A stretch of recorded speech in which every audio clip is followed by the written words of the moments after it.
ایک شخص سعودی عرب گیا، وہاں پر جاتے ہی اس نے دیوار کے اوپر کچھ عربک کلمات دیکھے اور جا کر بڑے ہی عقیدت کے ساتھ انہیں چومنا شروع ہو گیا۔ ساتھ ہی موجود دوسرے پاکستانی نے جب اسے دیکھا، کیونکہ وہ پاکستانی وہاں پر عرصہ 20 سال سے مقیم تھا،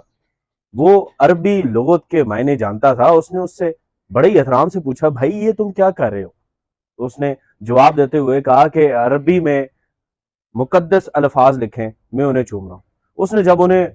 ان الفاظ کا مطلب بتایا تو جیسے وہ شرمندہ ہی ہو کے رہ گیا۔ ان الفاظ کا مطلب تھا کہ یہاں پیشاب کرنا منع ہے۔ جب یہ الفاظ اس نے سنے شرمندگی کے ساتھ وہ وہاں سے چلا گیا۔ یہی کچھ صورتحال کل لاہور کے ایک علاقے میں دیکھنے کو ملی، جہاں پر ایک خاتون ایک دکان کے اندر بیٹھی ہوئی ہے اور کچھ ہجوم میں گٹھے لوگوں نے اسے دیکھ کر اس کے اوپر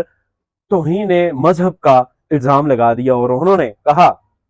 کہ آپ نے یہ جو کپڑے پہنے ہیں اس کے اوپر جو قرآنی آیات لکھی ہیں یہ ہمارے دین کی توہین ہے اور ہم یہ ہرگز برداشت نہیں کریں گے۔ دیکھتے ہی دیکھتے وہاں پر بہت بڑا ہجوم اکٹھا ہو گیا اور عورت کو اپنی جان بچانے کے لیے صرف اور صرف پولیس کا ہی سہارا نظر آیا۔ فوری طور پر اس عورت کے خاوند نے پولیس اسٹیشن کال کی، وہاں سے پولیس کو بلوایا، اور بہت ہی قابل پولیس آفیسر ہیں، ایس ایس پی ہیں لاہور کی، وہ آئیں، انہوں نے بڑے ہی پروفیشنل انداز میں اس ہجوم کو وہاں سے منتشر کر کے اس خاتون کو باحفاظت وہاں سے نکالا، اور اس کے بعد شروع ہوا انویسٹیگیشن کا دور، جس میں یہ سامنے آئی بات کہ اس خاتون نے وہ جو ڈریس پہنا ہوا تھا اس ڈریس کے اوپر عربک لغت ضرور مینشن تھی، نہ کہ کوئی قرآنی آیات لکھی ہوئی تھی، اس میں صرف اور صرف عربک لفظ تھا جس کا نام تھا حلوہ، اور اس کے لفظی معنی یہی ہیں کہ خوبصورت۔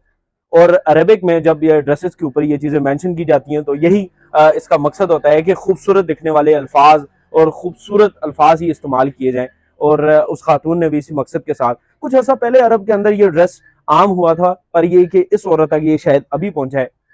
جیسے کہ اس تک پہنچا ہے یہ پہن کے مارکیٹ کی جانب آگئی، اور اسے پتہ نہیں تھا کہ پاکستان کے اندر عوام ان چیزوں کا بہت احترام کرتی ہے اور کرنا بھی چاہیے۔ یقیناً لوگ ظاہر سی بات ہے اپنی مذہبی اقدار کے حوالے سے بہت سٹرکٹ لوگ ہیں، ہم لوگ کبھی بھی یہ برداشت نہیں کریں گے کہ ہمارے مذہب سے ریلیٹڈ کوئی چیز کسی مذہبی